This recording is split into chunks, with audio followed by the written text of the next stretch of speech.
하나님 말씀 함께 보겠습니다. 예레미야 14장 7절에서 9절 말씀 함께 보시겠습니다.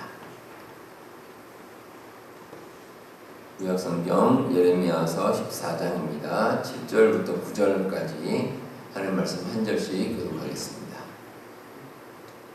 여호와여, 우리의 죄악이 우리에게 대하여 증언할지라도 주는 주의 이름을 위하여 일하소서. 우리의 타락함이 많으니이다. 우리가 주께 범죄하였나이다.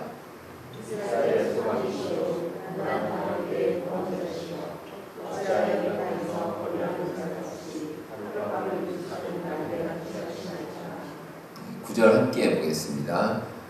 어찌하여 놀란 자 같으시며 구원하지 못하는 용사 같으시니까.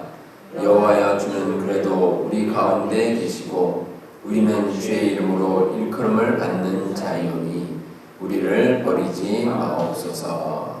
아멘. 세상 살면서 우리가 누군가 어려움에 처할 때가 있습니다.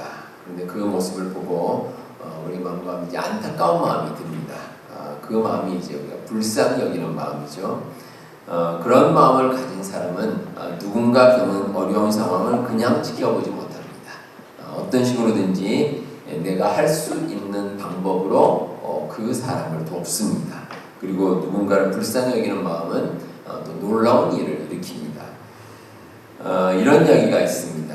옛날에 지혜롭고 선하기로 소문난 왕이 하나 있었습니다. 이 왕이 하루는 몇몇 신하들과 이제 평민 목장을 하고 평민들이 사는 이제 마을로 갔습니다.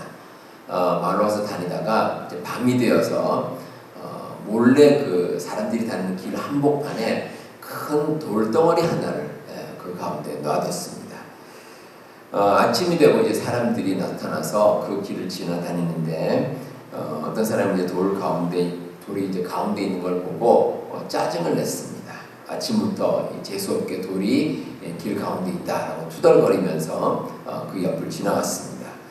그리고 얼마 후에 포도청에서 일하는 포졸이 지나가다가 누가 도대체 이렇게 큰 돌을 도로 한가운데 놔뒀느냐, 잡히기만 해봐라, 가만두지 않겠다라고 화를 내면서 또 그 옆을 지나갔습니다. 얼마 후에 한 농부가 그 옆을 지나가다가 이런 생각이 들었습니다. 이렇게 큰 돌이 길 한가운데 있다니 지나가는 사람이 정말 불편하겠구나 라고 생각하고 힘들지만 그 돌을 치워서 길 옆으로 옮겼다는 겁니다. 그런데 그 다음에 참 놀라운 일이 일어났습니다. 이 농부가 큰 돌을 옮기고 나니 그 돌 밑에 비단으로 쌓여진 이런 보자기가 하나 있었습니다. 그래서 이 보자기를 열어보니까 왕이 친필로 쓴 편지와 금 100개가 들어있었습니다. 그래서 이 편지에 뭐라고 써있냐면, 이 금덩이는 돌을 치운 사람의 것이다, 이렇게 기록이 되어 있었다는 겁니다. 불쌍히 여기는 마음에는 힘이 있습니다. 그리고 복이 있습니다. 특별히 성경 말씀 가운데 그 선한 사마리아인 비유가 있습니다. 선한 사마리아인이 강도 만난 유대인을 왜 도와줬겠습니까? 사실은 도와줄 상황도 아니고 도와줄 이유도 없습니다. 단지 사마리아인이 가졌다면 불쌍한 마음입니다. 그 마음이 있었기 때문에 누군가의 어려움을 그냥 지나치지 않고 도와줄 수가 있었고 또 큰 역사를 이루어냈습니다. 오늘 함께 보신 말씀에도 불쌍히 여기는 마음으로 기도하는 사람이 나옵니다. 예레미야입니다. 이 예레미야는 멸망당할 위기에 놓인 이 유다와 또 백성들을 불쌍히 여겼습니다. 그리고 그 마음으로 하나님께 중보 기도를 드리고 있습니다. 이 예레미야는 기원전 627년부터 유다가 멸망하기까지 586년까지 대략 한 40년 정도 선지자로서 활동을 했습니다. 유다가 멸망한 후에는 이제 선지자로서 활동을 할 수가 없었죠. 그런데 그 예레미야 선지자를 가리켜서 그는 이제 눈물의 선지자라고 이야기를 합니다. 아주 힘들고 어려운 시기를 보낸 겁니다. 예레미야가 처음 사역을 시작할 때는 그래도 괜찮았습니다.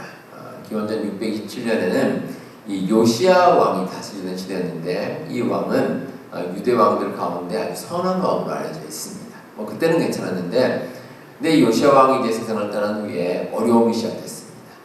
사역을 감당하는데 너무나 힘들었습니다.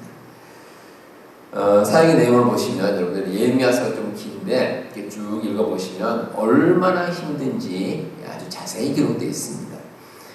하나님께서는 이제 죄악 가운데 빠져 있는 유다 백성들에게 진노를 하십니다. 아주 화를 내시고 유다를 멸망시키겠다 이렇게 말씀하시는데, 근데 문제는 백성들이 그 말씀을 제대로 듣지 않습니다. 그래서 회개하지 않고 이 백성들은 자기 마음대로 살아갑니다. 근데 이 예레미야가 둘 사이에 끼어 있습니다. 하나님께서는 진노하시고 백성들은 아무런 회개도 하지 않고 자기 마음대로 살아갑니다. 그러니까 예레미야가 할 수 있는 게 없습니다. 자, 이런 경우에 아주 쉽게 생각할 수 있는 게 있습니다. 사역을 그냥 그만두는 겁니다. 내려놓는 겁니다. 그러면 일이 간단하게 해결되죠. 예레미야가 그걸 하지 않으면 고생할 일도 없고 또 신경 쓸 일도 없고 걱정할 일도 없습니다. 자, 그런데 예레미야는 그렇게 하지를 않았습니다. 힘들고 어렵지만 계속 그 사역을 이어갔습니다. 왜냐하면 이스라엘 백성들, 유대 백성들이 불쌍했기 때문에 긍휼히 여기는 마음으로 그 사역을 이어가는 겁니다. 오늘 우리가 아버지 주일로 지킵니다. 예레미야의 마음이 어쩌면 우리의 아버지들이 가진 마음과 같다라는 생각이 듭니다. 이 아버지는 한 가정의 가장으로서 수고와 노력을 아끼지 않습니다. 아주 힘들지만 최선을 다해서 모든 일을 감당을 합니다. 한국에서는 직장인들이 그런 말을 하더라고요. 직장인들이 이 사표를 써서 늘 이제 호주머니에 넣어서 다닙니다. 이제 그만큼 일이 힘들고 고되기 때문에 그런 마음으로 이제 하루하루 살아가는데, 우리 가장들이 다 그렇습니다. 한 가족 구성원들을 위해서 정말 힘들지만 애쓰고 노력하는데 그 이유가 책임을 다하고 또 긍휼의 마음이 있기 때문에 그 일을 감당해 나가는 겁니다. 예레미야도 그랬습니다. 이스라엘 백성들을 다스리고 또 인도하고 사역을 감당하는 게 너무너무 어려웠지만, 그러나 불쌍히 여기는 마음으로 그 힘든 일을 다 감당을 해 나갔습니다. 사실 예레미야는 하나님께서 궁극적으로 이스라엘을 심판하신다는 것을 알고 있었습니다. 그럼에도 불구하고 이스라엘을 불쌍히 여기는 마음으로 계속해서 기도하고 그들을 위해서 하나님께 간구를 했습니다. 자, 이처럼 유대 백성들을 불쌍히 여기는 예레미야의 마음, 이 긍휼의 마음이 가져온 결과가 있습니다. 먼저 회복입니다. 다시 말해서 하나님께서 원하시는 모습으로 다시 회복될 수가 있었습니다. 이스라엘 유다가 결국은 사실은 멸망을 했습니다. 멸망을 했는데 그걸로 끝이 아니었습니다. 이스라엘을 불쌍히 여기는 이 예레미야의 마음, 그 마음을 하나님께서 받아주시고 70년이 지난 후에 다시 한번 유다는 나라를 되찾고 회복할 수가 있었습니다. 정치적으로 그렇지만 영적으로도 회복을 이루어냈습니다. 예레미야서 30장부터 33장에 보시면 이스라엘의 회복에 대한 하나님의 말씀이 기록되어 있습니다. 하나님께서 다시 한번 이스라엘로 하여금 길을 열어주셨습니다. 길을 열어주시고 회복할 수 있도록 인도해 주셨습니다. 우리가 가진 모든 사랑의 기초는 바로 불쌍히 여기는 마음에 있습니다. 그래서 이 사랑과 열정은 좀 다릅니다. 이 젊은 청년들이, 청춘 남녀들이 서로 좋아하는 거, 이 열정이에요, 열정. 열정이 아주 대단한데, 그러나 열정이라는 것은 세월이 지나면 식게 되어 있습니다. 점점 식어버립니다. 진짜 사랑은 그 다음입니다. 특히 살다 보면 여러 가지 어려움과 힘든 관계에 놓일 때가 있습니다. 서로 좋아하는 열정이 아니라 서로 미워하는데도 아주 열심을 냅니다. 근데 이런 상황에서도 그래도 사랑을 이어갈 수 있는 것은 불쌍히 여길 때, 긍휼의 마음입니다. 누군가를 생각하고 정말 가슴 깊이 누군가를 위해서 기도하는 마음을 가지면, 그러면 그 가운데서 서로를 위하고 서로를 도와주고 서로 사랑하는 마음이 더 크게 생겨날 수가 있는 겁니다. 우리와 하나님의 관계도 마찬가지입니다. 마태복음 9장 35절에 보시면 예수께서 모든 도시와 마을에 두루 다니사 그들의 회당에서 가르치시며 천국 복음을 전파하시며 모든 병과 모든 약한 것을 고치시니라, 이런 말씀이 나옵니다. 자, 예수님께서 아주 열심히 사역을 하십니다. 하나님 말씀도 전하고 또 백성들의 그 아픈 부분들, 병도 고쳐주고, 그러니까 정말 눈코 뜰 새 없이 아주 열심히 예수님께서 사역하시는데 그 이유가 있습니다. 왜 그렇게 열심히 이스라엘 백성들을 위해서 사역하시는가? 바로 다음에 나옵니다. 마태복음 9장 36절에 무리를 보시고 불쌍히 여기시니 이는 그들이 목자 없는 양과 같이 고생하며 기진함이라. 이게 이유입니다. 그러니까 사람들 보니까 불쌍한 겁니다. 이스라엘 백성들이 마치 목자 없는 양처럼 불쌍하게 보였기 때문에 그들의 병도 고쳐주시고 또 그들의 영적인 치유를 위해서 하나님 말씀 들려주시고 이런 사역을 감당을 하신 겁니다. 긍휼의 마음은 기적적인 역사를 이루어냅니다. 무엇보다 삶의 모든 부분들이 다시 회복되는 그런 역사가 일어납니다. 우리 여러분들, 우리 마음 가운데 누군가를 불쌍히 여기는 마음이 있으면 그러면 모든 것이 회복이 됩니다. 회복이 됩니다. 나를 생각하고 내가 가진 욕심만 부린다면 그러면 이 회복이 되기가 참 어렵습니다. 그런데 다른 사람의 어려운 처지를 생각하고 그 사람을 불쌍히 여기는 마음이 우리 마음 가운데 있다면 그러면 모든 것이 회복되는 그런 역사가 일어납니다. 얼마나 귀한 일인지 모릅니다. 자, 이런 회복의 역사와 함께 또 한 가지 아주 중요한 결과가 있습니다. 우리의 삶이 축복의 길로 인도되는 겁니다. 마태복음 5장부터 7장에 보시면 예수님께서 말씀하신 산상수훈이 기록되어 있습니다. 그 중에서 가장 먼저 나오는 것이 팔복입니다. 8가지 복. 자, 이 중에서 5번째 복에 이런 내용이 있습니다. 긍휼히 여기는 자는 복이 있나니 저희가 긍휼히 여김을 받을 것이며. 자, 거꾸로 말하면 긍휼히 여김을 받기 위해서는 누군가를 긍휼히 여기는 겁니다. 누군가를 불쌍히 여기면 우리 역시 하나님으로부터 불쌍히 여김을 받을 수가 있습니다. 아주 대단한 축복입니다. 우리는 하나님으로부터 불쌍히 여김을 받습니다. 그리고 그 불쌍히 여김을 받은 결과 우리는 축복의 길로 갈 수가 있습니다. 자, 그런데 그 전제가 있습니다. 다른 사람을 불쌍히 여기는 겁니다. 우리가 하나님으로부터 받는 축복, 불쌍히 여김을 받는 축복의 전제는 우리도 누군가를 불쌍히 여기는 겁니다. 누군가를 위해서 기도하고 누군가를 불쌍히 여기는 그런 마음이 필요합니다. 대표적으로 창세기 9장에 아주 중요한 사례가 나옵니다. 노아의 세 아들인데 이 노아가 이제 홍수가 끝나고 다시 육지로 배에서 나왔죠. 방주에서 나와서 농사를 지었습니다. 포도나무를 많이 심어서 이제 나중에 포도 열매를 이제 수확을 하고 포도주를 만들었습니다. 근데 포도주를 너무 많이 마신 나머지 이제 좀 취했습니다. 취해서 이제 벌거벗고 누워서 자고 있는데 노아의 세 아들 가운데 함이 그 모습을 보고 비웃었습니다. 아버지를 비웃었습니다. 그런데 첫째와 셋째 아들은 셈과 야벳은 그러지 않았습니다. 뒷걸음으로 들어가서 몰래 이제 이불을 덮어서 옷을 덮어서 아버지를 가려주고 또 아버지를 위해서 그 모든 일을 행했습니다. 그리고 결국은 축복을 받았다는 겁니다. 유다 백성들을 긍휼히 여긴 예레미야는 하나님께 긍휼히 여김을 받는 축복을 받았습니다. 우리도 마찬가지입니다. 우리가 정말 세상 살아가면서 받는 축복의 기초는 그 근본은 누군가를 불쌍히 여기는 마음입니다. 그 마음은 땅에 떨어지지 않습니다.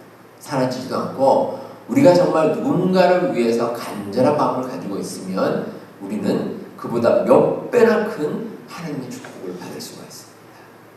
여러분, 이 진리를 꼭 기억하시기 바랍니다. 하나님께서는 불쌍히 여기는 사람을 반드시 불쌍히 여겨주시고 축복을 내려주십니다. 자, 이렇게 긍휼은 삶의 회복과 축복이라는 두 가지 중요한 결과를 낳습니다. 그렇다면 이 하나님의 축복, 하나님의 긍휼이 우리에게 임하게 되는 조건이 무엇일까? 그 전제가 무엇일까? 오늘 말씀에 분명히 기록되어 있습니다. 기도하는 것, 그리고 회개하는 것입니다. 이 두 가지입니다. 기도하는 것과 회개하는 것. 우리 하나님의 긍휼함을 받기 위한 첫 번째 전제, 조건, 방법은 끝까지 기도하는 것입니다. 여러분들 예레미야서를 쭉 읽어보시면 이 예레미야가 기도를 하는데 그냥 대충 기도하고 끝내질 않습니다. 계속해서 기도합니다. 이거 기도하는 게 참 쉽지가 않습니다. 왜냐하면 그냥 기도하고 끝내는 게 아니라 기도를 하면 할수록 더 큰 핍박이 있습니다. 마음의 답답함은 물론이고 이스라엘 유다를 위해서 기도하는 가운데 여러 사람들이 예레미야에게 핍박을 가합니다. 박해를 가합니다. 그러니까 예레미야가 기도하는 게 쉽지가 않은데 그럼에도 예레미야는 이스라엘 백성들을 불쌍히 여기는 마음으로 계속해서 기도합니다. 하나님께서는 예레미야에게 이스라엘은 곧 멸망할 것이니 그렇게 기도할 필요가 없다라고 말씀하시지만 그럼에도 예레미야는 기도합니다. 뭐라고 기도하냐면 이 이스라엘 백성들이 거짓 선지자들에게 속아서 그렇습니다. 그러니 하나님께서 제발 불쌍히 여겨주시고 그들을 한 번만 돌아봐 주십시오. 이렇게 기도합니다. 얼마나 간절한 기도인지 모릅니다. 예레미야 이런 기도 가운데 하나님께서는 나중에 그 기도를 들어주시고 정말 긍휼함을 내려주셨습니다. 마태복음 15장에 보시면 이방 여인, 가나안 여인에 대한 이야기가 나옵니다. 이 가나안 여인이 예수님께 나와서 간구합니다. 근데 그 여인의 첫 마디가 이렇습니다. 주 다윗의 자손이여 나를 불쌍히 여기소서.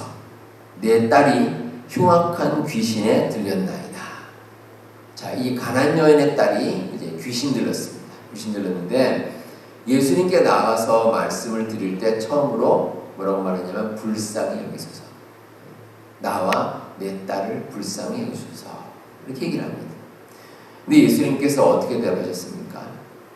아무 대답도 하지 않으셨습니다. 그러니까 여인은 계속 간구하는데 예수님께서는 들은 척도 하지 않으셨습니다. 그러니까 제자들이 이제 안달이 났습니다. 그래서 예수님께 가서 예수님 저 여자가 저렇게 간구를 하는데 그 청을 좀 들어주시든지 아니면 그냥 들어주시지 않든지 빨리 결정을 좀 내려주십시오. 예수님께 말씀을 드리니까 예수님께서 이렇게 말씀하십니다. 이스라엘 집에 잃어버린 양 외에는 다른 데로 보내심을 받지 아니하였다. 자, 거절의 말씀이죠. 들어주지 않겠다는 겁니다. 그런데 이 여인은 거기서 멈추질 않습니다. 주여 저를 도우소서. 이렇게 다시 한번 간청을 합니다.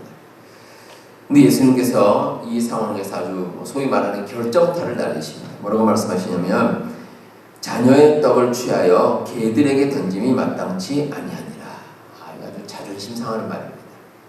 그 여인에 대해서 아주 비하하는 거죠. 그래서 들어주지 않겠다라고 이렇게 말하는데 근데 여인이 이렇게 말합니다. 주여 올소이다마는 개들도 제 주인의 상에서 떨어지는 부스러기를 먹나이다. 이렇게 마지막으로 강구를 합니다. 이 여인은 자기를 불쌍히 여기다라고 끝까지 예수님께 매달립니다. 근데 여러분 이 이야기에서 정말 중요한 부분이 하나 있습니다. 이 여인이 마지막으로라는 말을 하지 않습니다. 예수님께서 그냥 계속해서 자기와 자기의 딸을 불쌍히 여겨달라는 겁니다. 끝까지.